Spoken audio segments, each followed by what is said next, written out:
still doing this and that it could kill you.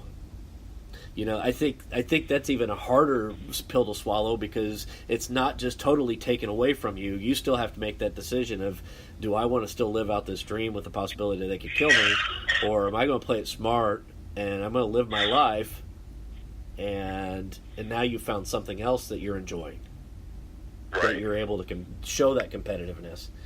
I think playing it, and it is, playing it smart has led you to something possibly even better, maybe? Oh, absolutely. I definitely want to touch on that. It's definitely a blessing in disguise, because wrestling was my dream. I wanted to be a big WWE superstar. I wanted to wrestle at WrestleMania, all of that good stuff. Uh-huh. I wanted all of that. And now that I'm not focused on that anymore, and I moved back to Pennsylvania, and I started finding weightlifting. Like, I was cleared by my neurologist and all of that I could start exercising and all of that. And then that's actually subsequently what led me to the bodybuilding thing. That's how that all feeds into it. Okay. And then it was probably a blessing in disguise, because I remember wanting to be a pro wrestler and wanting to be like one of those superstars. And I look at it now, and I would actually say that I actually want to be in the World's Strongest Man, and I want to be the World's Strongest Man more. Right. Like, comparing the passion that I had for that versus the passion for this, and honestly, it's stronger here. Yeah. Good. So without all of without the injury and everything that I went through, it's possible that I wouldn't be on this path. Right. This path that I am now with pursuing strongman and pursuing to become eventually the world's strongest man. I wouldn't be on this path if it hadn't happened to me. So I guess it's a blessing in disguise. I never would have met my girlfriend. I never would have found strongman. I never would have found the gym I'm training at. All of that wouldn't have happened if I didn't start pursuing strongman. Right. So the way I see it, it's kind of a blessing in disguise, I guess. There's still things that I deal with to this day. Absolutely. I deal with at least a couple symptoms every day of my life, but that's just a price that I have to pay. It's a price you pay. It's part of your story. Yep. And in a lot of ways, it's inspiring, because I think a lot of people get into a situation like that and then they just give up on a lot of shit. So, or become afraid to do other things. So, still fighting through dealing with some of the symptoms and competing and working and eating and all the other fun stuff. So, so when you were going to be in the WWE, and it cracks me up because I grew up in the WWF era, and then we had WCW, and then we had WWE and NWO and all these other things. Did you grow into it or go into it with the mindset that you wanted to be a villain or a good guy? Now it's funny that you ask, because I wanted to be a babyface, a good guy, because like looking at it from the marketing standpoint, everybody who's like a good guy, they always have higher merchandise sales. Right. Yeah. Initially, I will say they have higher merchandise sales. They're more popular, they're more over, and all of that. Yeah. Typically, they'll be more well received. That's what makes them a babyface. Yeah. But everybody that I talked to always told me that being a heel, being a bad guy, is way more fun, and you have a lot more fun doing it.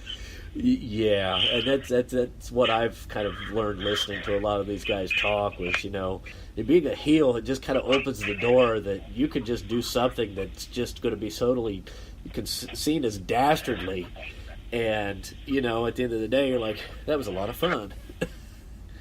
Yeah. So... Yep, that's definitely true, and it's actually funny because for most of my matches that I had in front of a live crowd, I was a heel. Yeah.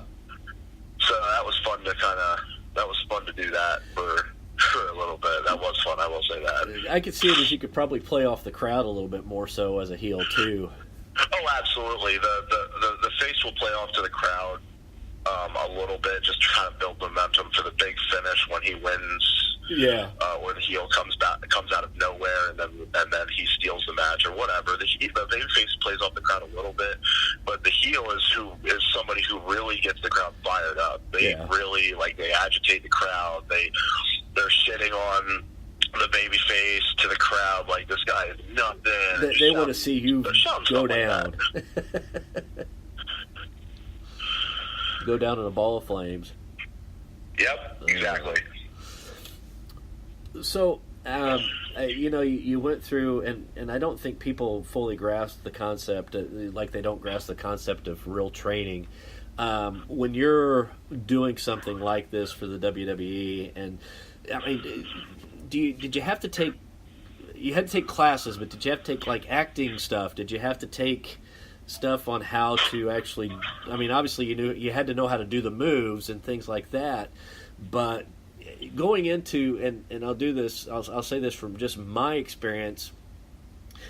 Going into something that is also entertainment, which strongman can be entertaining. You have to learn and have to know how to get your emotions in check and be an entertainer to draw the audience into that moment of, whether it's the event that's happening inside the ring, or even if it's happening out on the competition floor when you're throwing heavy weight up overhead or dragging some heavy stuff around. You have to also play into bringing the crowd involvement into it to be, I guess, electrifying in a way. Absolutely, I would agree 100%. Were these things that they kind of helped you learn, or did you kind of already have that type of personality, or? Again, I don't want to keep giving you the same answer, but I would kind of say both. Okay. Because I consider myself a lot of normal people. They see me and they see how big I am, and usually I have a pretty bad case of resting bitch face on. Especially when I'm in the gym. So I don't look like a very approachable person. Right. But I'm. If you come up to me and you'll ask me a question or you'll talk to me or anything like that, I'm completely capable of holding a conversation with anybody. Really. Right. I mean, I'm very good at talking to people. I'm very good at listening. I feel like I handle interactions with people very well. So I feel like I had a pretty solid grasp on how to do that going into it with my personality by itself. Right. That being said, they showed me a couple of little tips and tricks and all of that good stuff. And you actually hit the nail on the head perfectly when you're controlling your emotions, because you're trying to incorporate their response into the match and what you're doing, and that's perfect for strongman too. Because if you can control that, you can control the crowd. You know what I mean? Yeah. And if you control the crowd, that's just going to create more interest in what you do for the next event or the next competition or whatever. They're going to follow you because you stood out to them. You pretty much, like I don't want to say it like this, but you controlled them to doing so. You know what I mean? Right.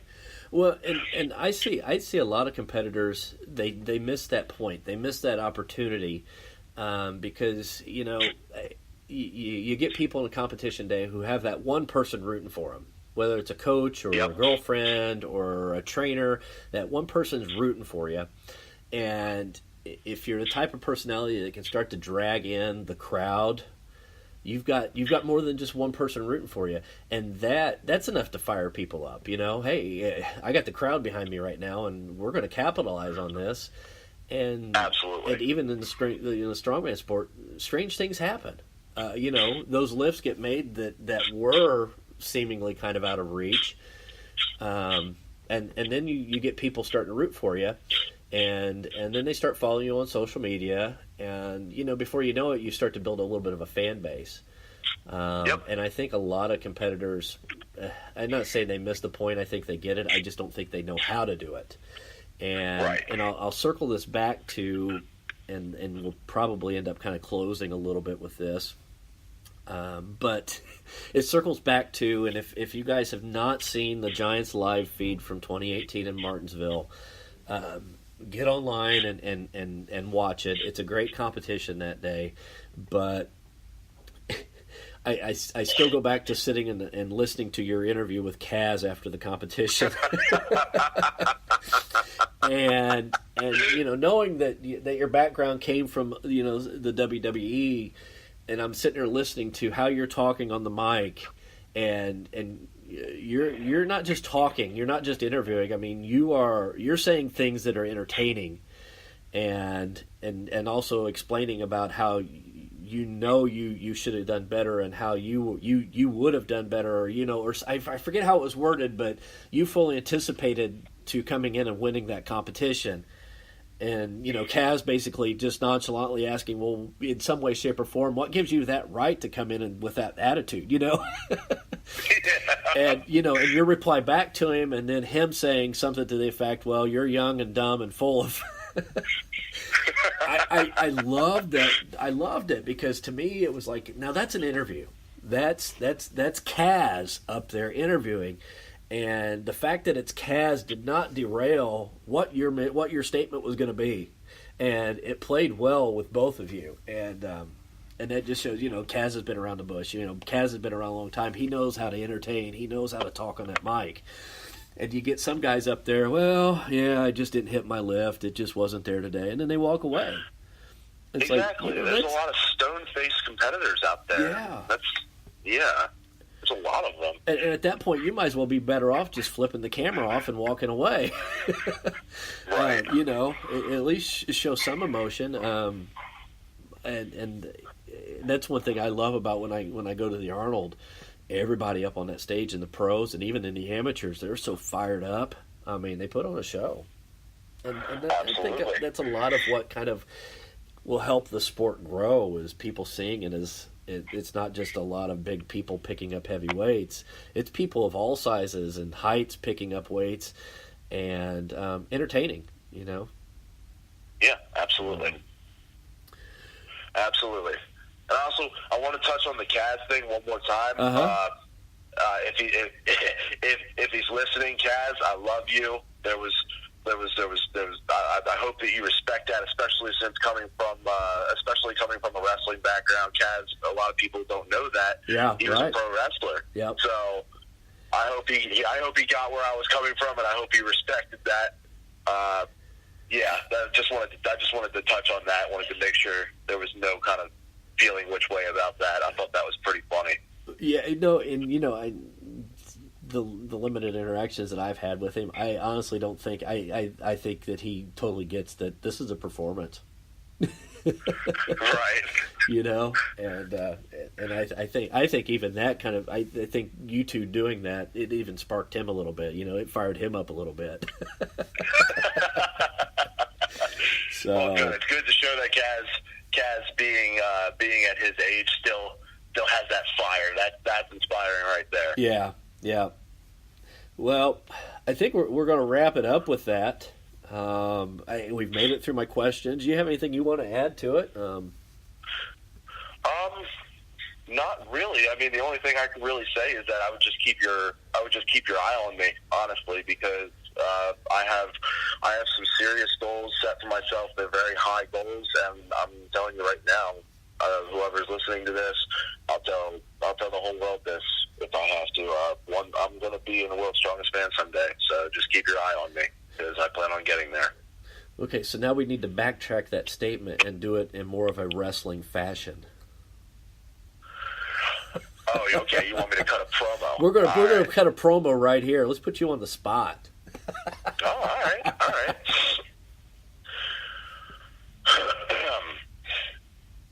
All right, Chris. I'm going to tell you, and I'm going to tell the rest of the people listening, I'm going to tell the entire world this. And I don't care what anybody says. I don't care what anybody does. I don't care who stands in my way. I'm telling you this right now. I will be the world's strongest man someday. I'm going to climb through the ranks of Giants Live. I'm going to stomp the competition. I'm going to knock down anybody who gets in my way. That golden trophy on top of that first place platform, that is mine.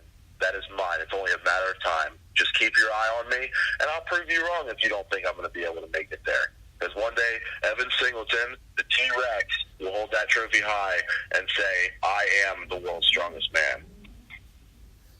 Well, there you have it. Coming straight from the mouth of the T-Rex.